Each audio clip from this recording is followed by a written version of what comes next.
The morning sun cast long shadows across the flight deck of the aircraft carrier Akagi as Admiral Chuichi Nagumo reviewed intelligence reports in his cabin. It was early 1942, and the Imperial Japanese Navy ruled the Pacific like an unstoppable force of nature. From Pearl Harbor to the Dutch East Indies, from Wake Island to the Philippines, Japanese carriers had struck with devastating precision, their aircraft raining destruction on enemy fleets and installations with almost casual efficiency. In the wardrooms and planning chambers of the combined fleet, a dangerous sentiment had taken root among the admirals and senior officers. American aircraft carriers were nothing more than floating targets manned by inexperienced pilots and commanded by officers who understood neither the art nor the science of naval aviation warfare. This wasn't mere boastfulness or propaganda designed to boost morale among the ranks. The Japanese naval leadership genuinely believed, based on their stunning early victories and their assessment of American capabilities, that the United States Navy's carrier force represented little more than a speed bump on the road to total Pacific domination. They had witnessed firsthand how quickly and completely their own carrier-based aircraft had neutralized the American battleship fleet at Pearl Harbor. They had seen how their pilots, veterans of years of combat in China and months of intensive training, could strike with surgical precision against targets that American defenders seemed powerless to protect. But this confidence, born from legitimate early successes, would soon transform into something far more dangerous: hubris. The same admirals who had planned and executed some of the most brilliant naval operations in history were about to learn a harsh lesson about the perils of underestimating an enemy. They were about to discover that the American carriers they had dismissed so contemptuously possessed capabilities and were manned by personnel whose determination and skill they had catastrophically misjudged.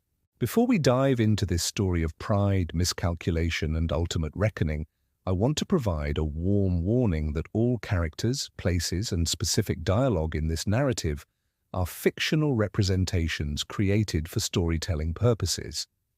While the historical events and general circumstances are based on documented history, any specific personal details, conversations, or characterizations that might resonate with real individuals are purely coincidental. The story of how Japanese naval supremacy crumbled in the space of a single day begins not with the Battle of Midway itself, but with the years of success that preceded it. To understand how completely the Japanese Admiralty misread their American opponents, we must first examine how they came to dominate the Pacific so thoroughly that such confidence seemed not just reasonable, but inevitable. The Imperial Japanese Navy's journey toward carrier supremacy began long before the first bombs fell on Pearl Harbor. Throughout the 1930s, while other naval powers clung to the belief that battleships remained the ultimate arbiters of sea power, Japanese naval theorists and forward-thinking officers were quietly revolutionizing their understanding of how future wars would be fought. They studied the early experiments with aircraft carriers conducted by the British Royal Navy and the United States Navy, but unlike their potential enemies, they didn't treat these floating airfields as mere auxiliaries to the main battle fleet. Instead, they began to envision scenarios where carriers themselves would become the primary striking force, capable of projecting power across vast distances with speed and devastating effect. Admiral Isoroku Yamamoto, the architect of Japan's carrier doctrine, understood something that many of his contemporaries in other navies had failed to grasp. The Pacific Ocean was simply too vast for traditional naval warfare. Battleships, no matter how heavily armored or powerfully gunned, could only fight enemies they could reach, and their range was limited by their need to close to within artillery distance of their targets. Aircraft carriers, however, could strike at enemies hundreds of miles away, appearing suddenly on the horizon, launching their aircraft, and disappearing again before enemy forces could respond effectively. This wasn't merely theoretical speculation. Throughout the late 1930s, Japanese carrier pilots had been honing their skills in actual combat conditions over China, where they faced real anti-aircraft fire and enemy fighters. Unlike their American counterparts who trained extensively but had never faced combat conditions, Japanese aviators were veterans who had learned to coordinate complex strikes under fire, to navigate by dead reckoning over hostile territory, and to press home attacks even when facing determined resistance. The Japanese naval aviation training program was notoriously demanding, with standards so high that only a small percentage of candidates successfully completed the course. Those who did emerge as qualified carrier pilots represented an elite within an elite, men whose skills had been refined through years of intensive practice and actual combat experience. They could take off from carrier decks in weather conditions that would ground American pilots, navigate across hundreds of miles of open ocean without radio aids, and deliver their ordnance with precision that bordered on the supernatural. Admiral Chuichi Nagumo, who would command the carrier-striking force that attacked Pearl Harbor, had initially been skeptical of aviation's potential. A traditional surface warfare officer, he had spent most of his career aboard cruisers and destroyers, learning the art of naval gunnery and ship-to-ship combat. But as he observed the results of carrier operations in China and participated in increasingly sophisticated fleet exercises, he became convinced that aircraft carriers represented the future of naval warfare. His conversion was complete by the time he took command of the First Air Fleet, the most powerful concentration of carrier aviation the world had ever seen. The success at Pearl Harbor seemed to validate every assumption the Japanese had made about carrier warfare. In a single morning, their aircraft had accomplished what a traditional naval bombardment would have required weeks to achieve, if it could have been accomplished at all. They had struck without warning from a position hundreds of miles from their target, delivered devastating attacks with pinpoint accuracy, and withdrawn before American forces could mount any meaningful response. The battleships that had represented American naval power in the Pacific were either sunk or so badly damaged that they would be out of action for months or years. But perhaps more importantly, from the perspective of Japanese naval leadership, the attack had demonstrated what they saw as fundamental weaknesses in American naval aviation. The few American aircraft that had managed to get airborne during the attack had been quickly shot down by superior Japanese fighters. American anti-aircraft fire had been largely ineffective, failing to bring down more than a handful of attacking aircraft. Most tellingly, the American carriers that might have provided some defense had been absent from Pearl Harbor entirely, apparently caught completely off guard by Japanese strategic planning. In the months following Pearl Harbor, as Japanese forces swept across the Pacific with seemingly unstoppable momentum, the dismissive attitude toward American carrier capabilities that had existed before the war hardened into something approaching contempt. Intelligence reports flowing back to Combined Fleet headquarters painted a picture of American naval aviation that seemed to confirm every negative assumption Japanese planners had made about their enemies' capabilities and fighting spirit. The early encounters between Japanese and American carrier forces appeared to validate these assessments completely. When the USS Lexington and USS Yorktown attempted to interfere with Japanese operations in the Coral Sea, the results seemed to prove that American carriers were indeed the paper tigers that Japanese admirals had long suspected them to be. While the battle itself was tactically inconclusive, with both sides suffering significant losses, Japanese naval leadership focused on what they saw as clear evidence of American inferiority in carrier operations. American pilots, according to Japanese after-action reports, lacked the precision and coordination that characterized Japanese strikes. Their torpedo attacks were poorly coordinated, with aircraft approaching from predictable angles and failing to press home their attacks with the determination that Japanese pilots routinely displayed. American dive bombers seemed unable to achieve the kind of accuracy that Japanese pilots took for granted, often missing their targets entirely or scoring only minor hits that failed to inflict serious damage. Perhaps most damning from the Japanese perspective was what they perceived as a fundamental lack of fighting spirit among American aviators.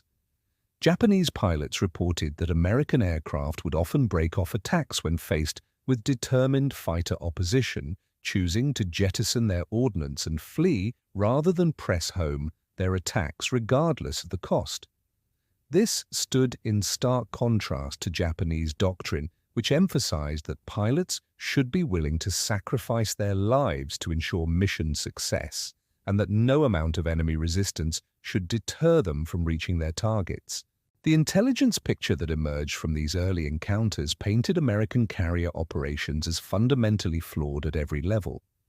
American carriers themselves were seen as poorly designed, with inadequate armor protection and insufficient anti-aircraft armament. Their aircraft were viewed as inferior to Japanese designs, lacking the range, speed, and maneuverability that characterized the Zero fighter and other Japanese naval aircraft. Most critically, American pilots were assessed as inadequately trained and lacking the combat experience that gave Japanese aviators such a decisive advantage in air-to-air combat. These assessments weren't entirely without foundation. American naval aviation in early 1942 was indeed struggling with significant problems.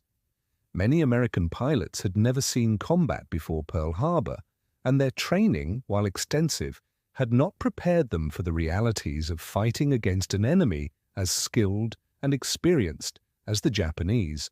American aircraft, particularly the F-4F Wildcat fighter, were indeed inferior in many respects to the Japanese Zero, lacking the speed and maneuverability that made Japanese fighters so deadly in dogfights.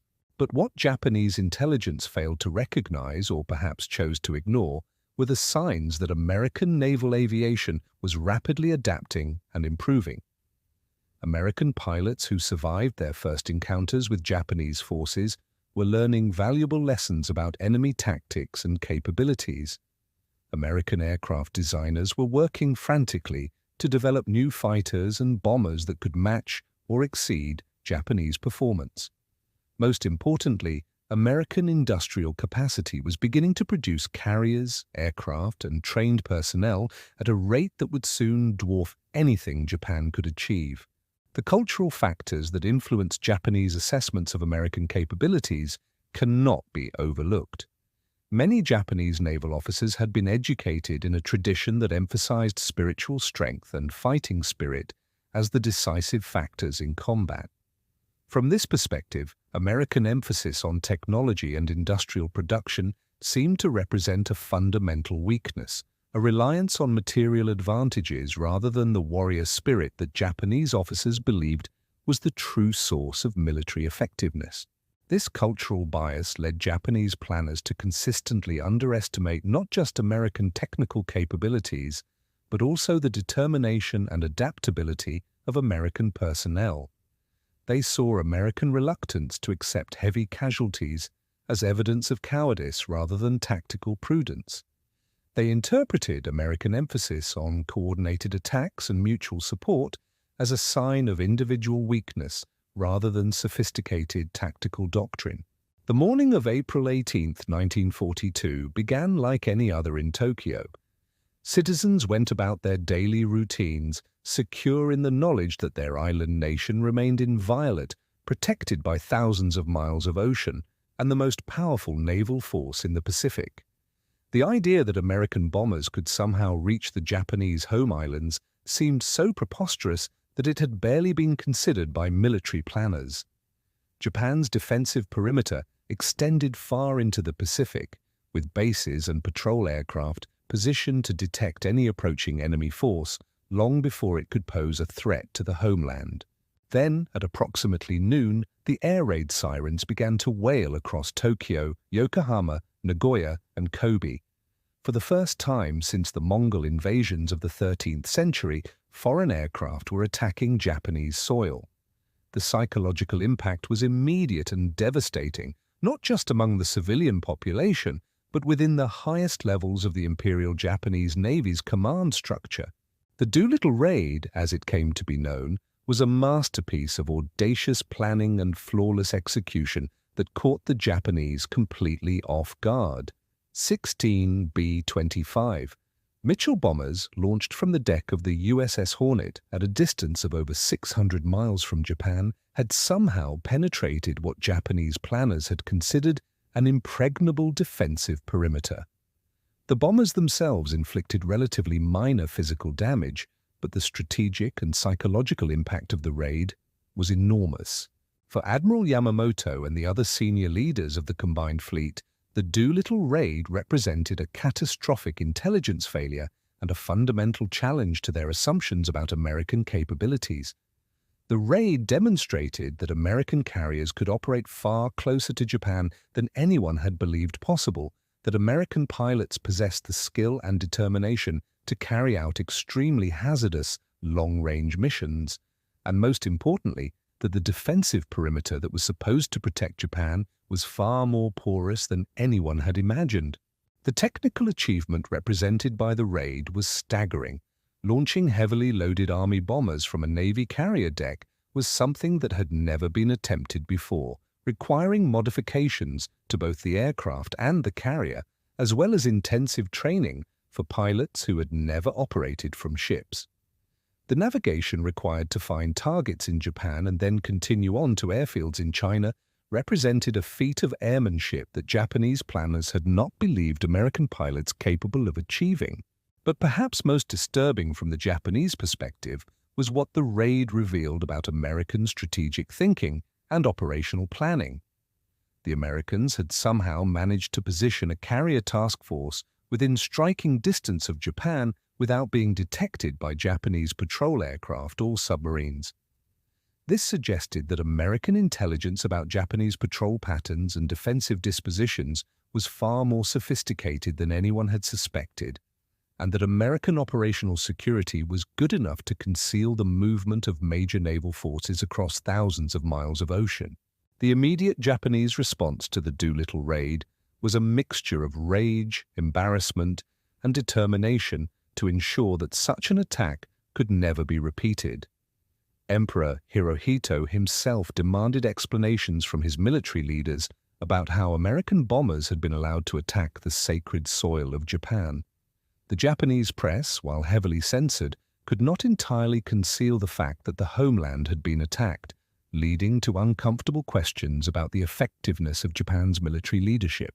More importantly, for the future course of the Pacific War, the Doolittle raid convinced Admiral Yamamoto that the American carrier threat had to be eliminated once and for all. Prior to the raid, Japanese strategic planning had focused primarily on consolidating and expanding the defensive perimeter that had been established in the months following Pearl Harbor. The carriers that had achieved such spectacular success in the early months of the war were being used primarily to support amphibious operations and to neutralize remaining Allied strongholds in the Southwest Pacific. But the Doolittle raid changed everything. Yamamoto now believed that Japan could not be secure as long as American carriers remained operational in the Pacific. The raid had demonstrated that these carriers, which Japanese intelligence had consistently underestimated, possessed the capability to strike at the heart of the Japanese Empire. If they could launch bombers against Tokyo, what was to prevent them from launching even more devastating attacks in the future? The decision to seek a decisive battle with the American carrier force was made in the immediate aftermath of the Doolittle raid. Yamamoto and his staff began planning an operation that would force the Americans to commit their remaining carriers to battle under conditions that would favor Japanese forces. The target they selected was Midway Atoll, a small but strategically important base that the Americans would be forced to defend with everything they had. The plan that emerged from the combined fleet's headquarters in the weeks following the Doolittle raid was ambitious in scope and breathtaking in its complexity. Admiral Yamamoto envisioned a multi-pronged operation that would simultaneously capture Midway Atoll, eliminate the remaining American carrier force in the Pacific, and potentially force the United States to negotiate a favorable peace settlement. The operation would involve virtually every major unit of the Imperial Japanese Navy, from the massive battleships of the main body to the fast carriers of the First Air Fleet. At the heart of the plan was a fundamental assumption that had guided Japanese naval thinking since Pearl Harbor. American carriers, while potentially dangerous if allowed to operate freely, were no match for Japanese carriers in a direct confrontation. The four fleet carriers that would spearhead the attack on Midway, Akagi, Kaga, Hiryu, and Soryu, represented the most experienced and capable carrier force in the world. Their pilots were veterans of Pearl Harbor, the Dutch East Indies, and the Indian Ocean, men who had proven their superiority over every enemy they had encountered. The Japanese plan called for the carrier striking force to approach Midway from the northwest, launch a devastating attack on the American base, and then turn to deal with any American carriers that might respond to the threat. Intelligence estimates suggested that the Americans had at most 2 or 3 operational carriers in the Pacific, a force that Japanese planners believed would be no match for their 4 fleet carriers and their veteran air groups. What the Japanese didn't know was that American codebreakers had achieved one of the most significant intelligence coups in naval history.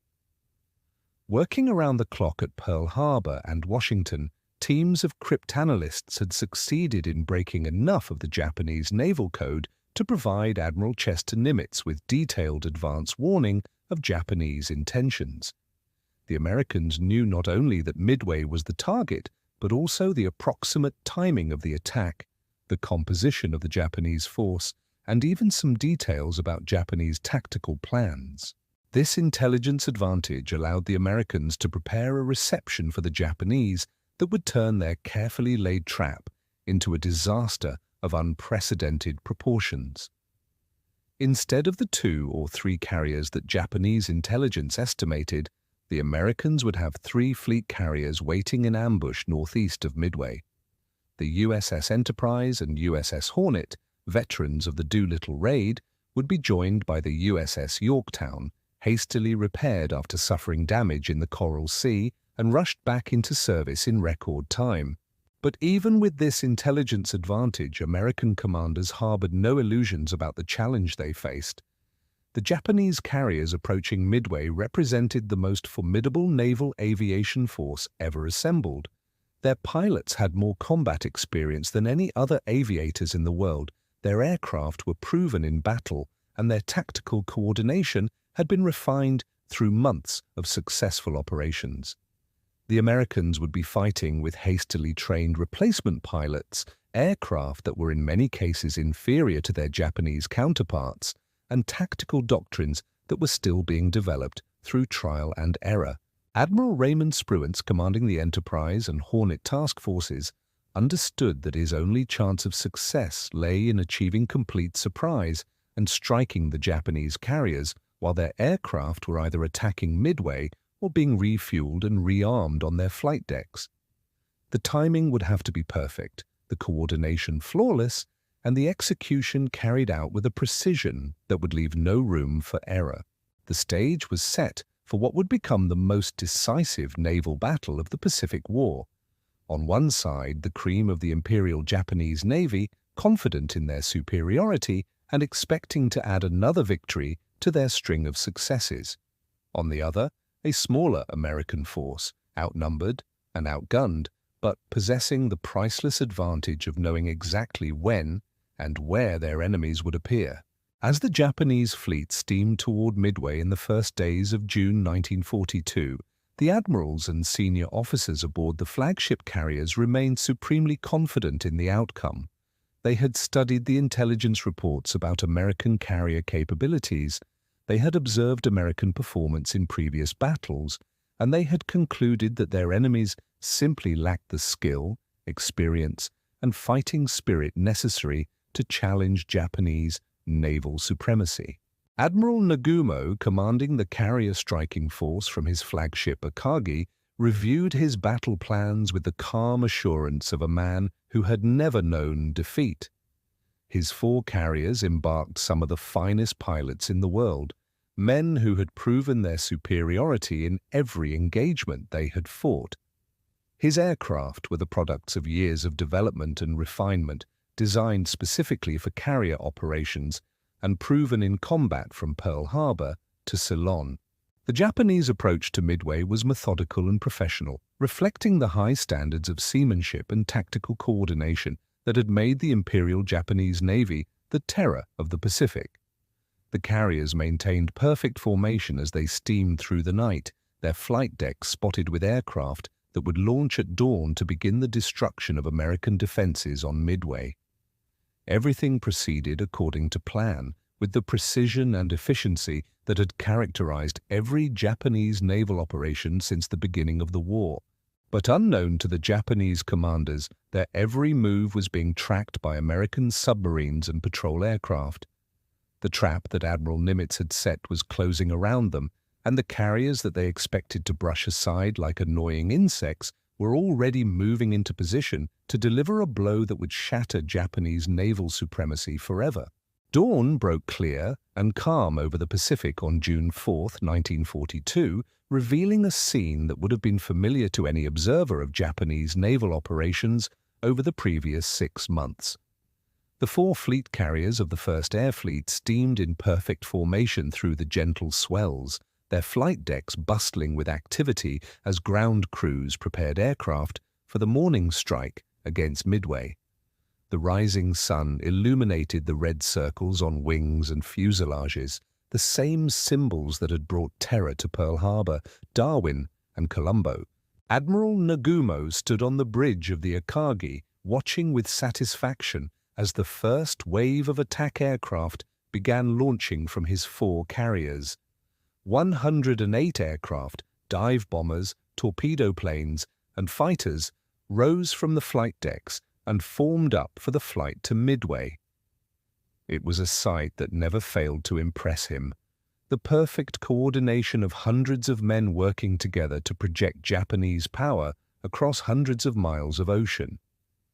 The strike departed at 600 hours, and Nagumo settled in to wait for the reports that would confirm another Japanese victory.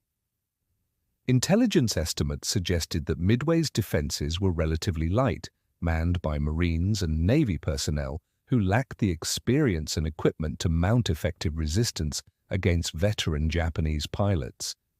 The base would be neutralized within hours, clearing the way for the invasion force that was following behind the carriers. But even as the Japanese strike aircraft disappeared over the horizon toward Midway, American patrol planes were reporting the position of the Japanese fleet to Admiral Spruance aboard the Enterprise. The Americans had found their targets, and the 3 American carriers were already turning into the wind to launch their own strikes. The hunters had become the hunted, though the Japanese remained blissfully unaware of the trap that was closing around them. The first indication that something was seriously wrong came when the Japanese strike leader radioed back from Midway that a second attack would be necessary to completely neutralize the base's defenses. This was unexpected. Japanese intelligence had suggested that Midway's defenses were light and would be easily overwhelmed by a single coordinated attack. The request for a second strike meant that the aircraft being held in reserve aboard the Japanese carriers, armed with torpedoes and armor-piercing bombs for use against any American ships that might appear, would have to be rearmed with general-purpose bombs for use against land targets. Admiral Nagumo faced a difficult decision. His standing orders from Admiral Yamamoto were to be prepared to engage any American naval forces that might appear, but the strike leader's assessment suggested that Midway had not been adequately suppressed. If American aircraft from Midway were still operational, they could pose a serious threat to his carriers. The prudent course seemed to be to authorize the second strike and ensure that Midway was completely neutralized before dealing with any other threats.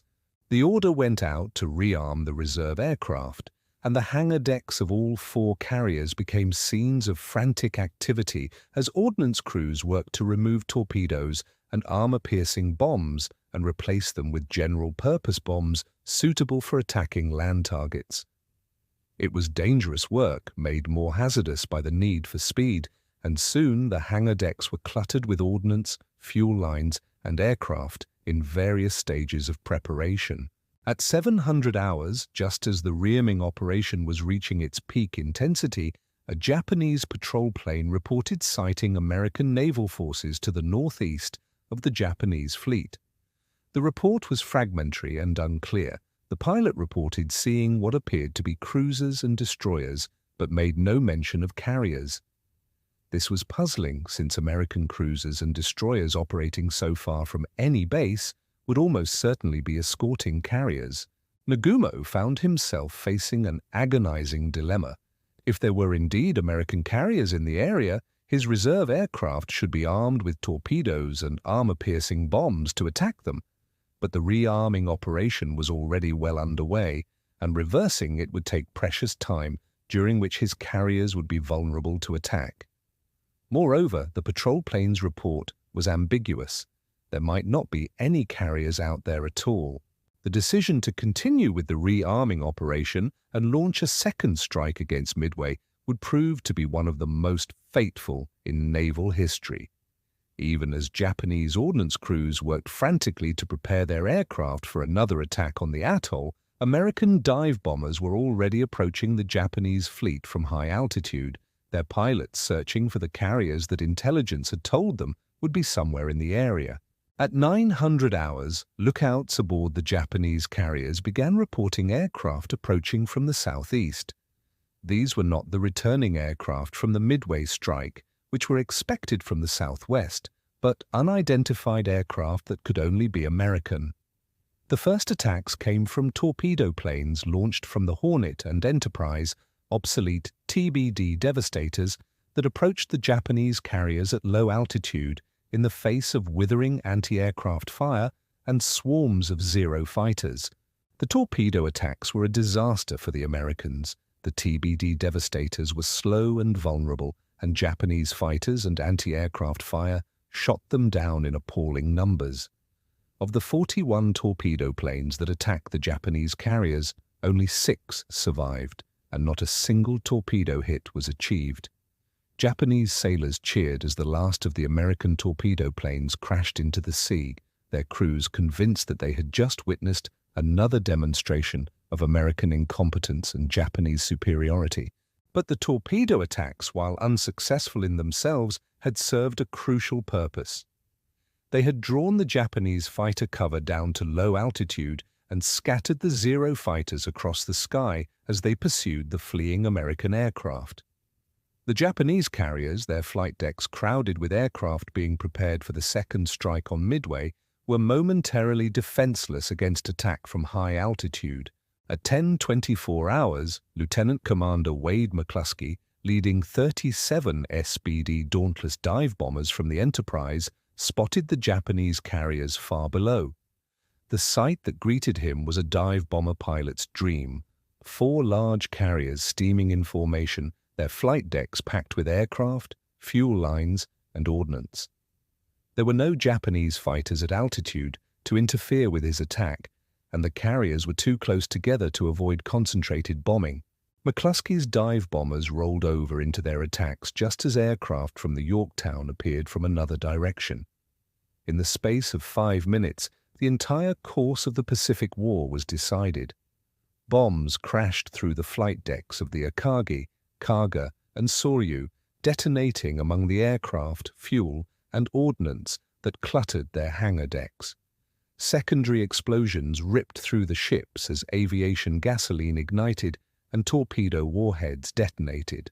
The Akagi, Admiral Nagumo's flagship, and the pride of the Japanese carrier fleet, was transformed in minutes from a powerful warship into a blazing wreck. Fires raged out of control throughout the ship as damage control parties struggled desperately to contain the conflagration. The Kaga and Soryu suffered similar fates. Their flight decks buckled and twisted by the force of internal explosions. Their hangar decks turned into infernos that consumed aircraft, equipment, and men with equal voracity. Only the Hiryu, steaming slightly apart from the other 3 carriers, escaped the initial American attack. Her captain immediately launched a retaliatory strike against the American carriers, and Japanese aircraft succeeded in damaging the Yorktown severely enough to force her abandonment. But the Hiryu's triumph was short-lived. American dive bombers found her in the afternoon and subjected her to the same treatment that had destroyed her sister ships. By evening on June 4th, all 4 Japanese fleet carriers were either sunk or sinking. The cream of Japanese naval aviation, the pilots, aircraft, and ships that had dominated the Pacific for 6 months, had been destroyed in a single day. The admirals who had mocked American carrier capabilities just hours before now found themselves aboard burning ships, watching helplessly as their dreams of Pacific conquest literally went up in smoke. The silence that settled over the combined fleet's radio networks in the hours following the destruction of the 4 carriers was unlike anything the Imperial Japanese Navy had experienced since its founding. For 6 months, Japanese naval communications had crackled with reports of victory after victory, each success building upon the last in a seemingly unstoppable crescendo of triumph. Now the airwaves carried only the desperate damage reports from burning ships and the terse acknowledgments of losses that no one had believed possible. Admiral Yamamoto aboard his flagship, Yamato, hundreds of miles behind the carrier-striking force, received the first fragmentary reports of the disaster with a mixture of disbelief and growing horror. The initial messages were confused and contradictory. Surely there had been some mistake, some misunderstanding that would be clarified by subsequent reports. The idea that all 4 fleet carriers could have been lost in a single engagement seemed so preposterous that it challenged the very foundations of everything Japanese naval leadership believed about their own capabilities and those of their enemies. But as the hours passed and more detailed reports filtered in, the magnitude of the catastrophe became undeniable. The Akagi, the ship from which the attack on Pearl Harbor had been launched, was a blazing wreck that would have to be scuttled to prevent her from falling into enemy hands. The Kaga, veteran of countless training exercises and combat operations, was already settling by the stern, her flight deck awash and her hangar spaces flooded. The Soryu and Hiryu, the newest and most advanced carriers in the Japanese fleet, were following their sisters to the bottom of the Pacific. The human cost was even more devastating than the material losses. The 4 carriers had embarked not just aircraft and equipment, but the most experienced and skilled naval aviators in the world. These were the men who had perfected the art of carrier warfare through years of training and months of combat, the pilots whose precision and coordination had made Japanese naval aviation the terror of the Pacific. Most of them were now dead, their aircraft destroyed on the flight decks or shot down as they attempted to defend their ships. For Admiral Nagumo, who had commanded the carrier-striking force with such confidence just hours before, the psychological impact was perhaps even more severe than the physical destruction of his ships. He had built his reputation on the string of victories that had begun at Pearl Harbor and continued through the Dutch East Indies, the Indian Ocean, and beyond. Now, in the space of a few minutes, that reputation lay in ruins along with his carriers. The immediate Japanese response was to attempt to salvage something from the disaster by continuing with the planned invasion of Midway. Yamamoto still had powerful surface forces in the area, including battleships and cruisers that could potentially bombard the atoll into submission even without carrier support. But the loss of air cover made such an operation extremely hazardous, and the psychological impact of the carrier losses had shattered the confidence that had driven Japanese operations since the beginning of the war. More importantly, the destruction of the 4 carriers had fundamentally altered the strategic balance in the Pacific. The Japanese had begun the war with a significant advantage in carrier aviation, possessing more carriers, more experienced pilots, and better aircraft than their American opponents. That advantage had been the foundation of their early successes and the source of their confidence in ultimate victory. Now, with 4 fleet carriers lost and their irreplaceable air groups destroyed, the Japanese found themselves at a severe disadvantage that would only grow worse as American industrial production began to reach its full potential. The admirals who had dismissed American carriers as paper tigers now found themselves forced to confront the reality that their enemies possessed capabilities they had never suspected. The precision of the American dive-bombing attacks, the coordination of the multi-carrier strike, and the intelligence that had allowed the Americans to position their forces so perfectly all pointed to a level of professional competence that Japanese intelligence had consistently underestimated. Perhaps most disturbing from the Japanese perspective was the realization that American pilots, whom they had dismissed as inexperienced and lacking in fighting spirit, had pressed home their attacks with a determination that matched anything Japanese aviators had ever displayed. The torpedo plane crews who had flown into certain death to draw Japanese fighters away from the dive bombers had demonstrated a level of self-sacrifice that Japanese officers had believed was uniquely their own. The cultural assumptions that had led Japanese leaders to underestimate their enemies were now revealed as dangerous delusions. American emphasis on technology and industrial production, which Japanese officers had seen as evidence of spiritual weakness, had actually provided the foundation for tactical and strategic capabilities that exceeded anything Japan could match. American reluctance to accept heavy casualties, which had been interpreted as cowardice, had actually reflected a sophisticated understanding of how to achieve maximum effectiveness with minimum losses. The Battle of Midway marked not just a tactical defeat for the Imperial Japanese Navy, but a fundamental shift in the nature of naval warfare that would influence military thinking for generations to come. The destruction of 4 fleet carriers in a single day demonstrated conclusively that aircraft carriers, while capable of projecting enormous power across vast distances, were also extraordinarily vulnerable when caught at the wrong moment by a determined and well-coordinated enemy. The lessons learned at Midway extended far beyond the immediate tactical considerations of carrier operations. The battle had shown that intelligence could be more valuable than superior numbers or equipment, that careful planning and coordination could overcome significant disadvantages in material strength, and that overconfidence based on past success could be more dangerous than any enemy weapon. For the Japanese, Midway represented the beginning of a long and ultimately unsuccessful struggle to maintain their position in the Pacific against an enemy whose capabilities they had fundamentally misjudged. The loss of their most experienced pilots and their most capable carriers could never be fully replaced, and each subsequent engagement would see Japanese naval aviation growing progressively weaker while American strength continued to build. The American victory at Midway also validated a new approach to naval warfare that emphasized intelligence, coordination, and the effective use of technology rather than individual heroism or spiritual strength.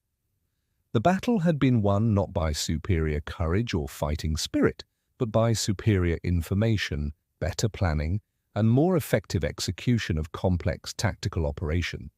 The transformation of American naval aviation from the supposedly inferior force that Japanese admirals had mocked to the dominant power in the Pacific would continue throughout the remainder of the war. New carriers, better aircraft, and increasingly experienced pilots would give the United States Navy a decisive advantage that would ultimately carry American forces to the shores of Japan itself. The story of Midway serves as a timeless reminder of the dangers of underestimating an opponent and the importance of maintaining respect for enemy capabilities even in the face of early success. The Japanese admirals who had dismissed American carriers as ineffective had fallen victim to the same hubris that has destroyed military leaders throughout history. The belief that past victories guarantee future success and that enemy weaknesses observed in early encounters represent permanent limitations rather than temporary disadvantages that can be overcome through adaptation and learning. The technological lessons of Midway were equally significant. The battle demonstrated that naval aviation had truly come of age as the dominant form of sea power, capable of deciding the fate of entire fleets in a matter of minutes. The age of the battleship, which had dominated naval thinking for centuries, was definitively over. Future naval conflicts would be decided not by the thickness of armor or the caliber of guns, but by the skill of pilots, the effectiveness of aircraft, and the ability to coordinate complex air operations across vast distances. The intelligence dimension of the Midway victory also established principles that would influence military operations for decades to come. The American success in breaking Japanese codes and using that intelligence to position their forces for maximum advantage demonstrated the crucial importance of information warfare in modern military operations. The battle showed that superior intelligence could overcome significant disadvantages in numbers and equipment, and that the side with better information about enemy intentions and capabilities would possess a decisive advantage regardless of other factors. For students of military history, Midway provides a perfect case study in how cultural biases and preconceived notions can lead to catastrophic miscalculations. The Japanese assessment of American capabilities had been filtered through cultural assumptions about the relationship between material strength and fighting spirit, leading them to consistently underestimate enemies who approached warfare from a fundamentally different philosophical perspective. The Americans, with their emphasis on technology, coordination, and systematic planning, had developed capabilities that Japanese cultural framework simply could not recognize or properly evaluate. The human dimension of the Midway story is perhaps the most compelling aspect of the entire narrative. The battle was ultimately decided not by abstract strategic considerations or technological advantages, but by the courage, skill, and determination of individual pilots and aircrew members who pressed home their attacks in the face of overwhelming odds. The American torpedo plane crews who flew into certain death to create the conditions for the dive bomber attacks demonstrated that fighting spirit and self-sacrifice were not uniquely Japanese characteristics, but universal human qualities that could be found in any military force whose personnel were properly motivated and led. The Japanese pilots who died defending their carriers showed the same courage and dedication that had made them so formidable in earlier battles, but they were overwhelmed by circumstances beyond their control. Their sacrifice was no less meaningful for being ultimately unsuccessful, and their skill and bravery earned the respect of their enemies even as their ships burned around them. The transformation of the Pacific War that began at Midway would continue for 3 more years, but the fundamental shift in the balance of power that occurred on June 4, 1942, was never reversed. The Japanese Navy would continue to fight with skill and determination, but it would never again possess the overwhelming superiority in carrier aviation that had made its early victories possible.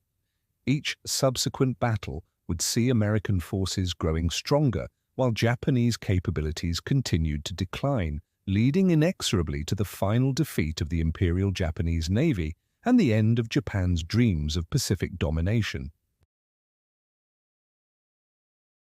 The story of how Japanese admirals went from mocking American carriers to watching their own fleet burn serves as a powerful reminder that in warfare, as in life, respect for one's opponents and humility in the face of uncertainty are not signs of weakness, but essential elements of wisdom. The admirals who had dismissed American capabilities so contemptuously learned too late that their enemies possessed reserves of skill, determination, and adaptability that their cultural biases had prevented them from recognizing. The Battle of Midway stands as one of the most decisive naval engagements in history, a turning point that changed the course of the Pacific War and demonstrated the dangers of underestimating an enemy's capabilities.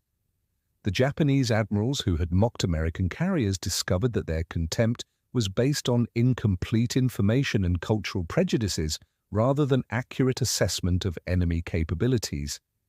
In the space of a single day, their overconfidence was transformed into bitter recognition of their own limitations and their enemy's strengths. The lessons of Midway remain relevant today, reminding us that military success requires not just courage and skill, but also accurate intelligence, careful planning, and above all, respect for the capabilities and determination of one's opponents. The admirals who learned these lessons too late paid for their education with the destruction of their fleet and the collapse of their strategic position in the Pacific. As we reflect on this pivotal moment in naval history, we're reminded that the outcome of battles is often determined not by the strength of weapons or the courage of warriors, but by the quality of information, the effectiveness of planning, and the ability to adapt to changing circumstances. The Japanese admirals who had mocked American carriers discovered that their mockery was premature and that their enemies possessed capabilities that would ultimately prove decisive in determining the fate of the Pacific War.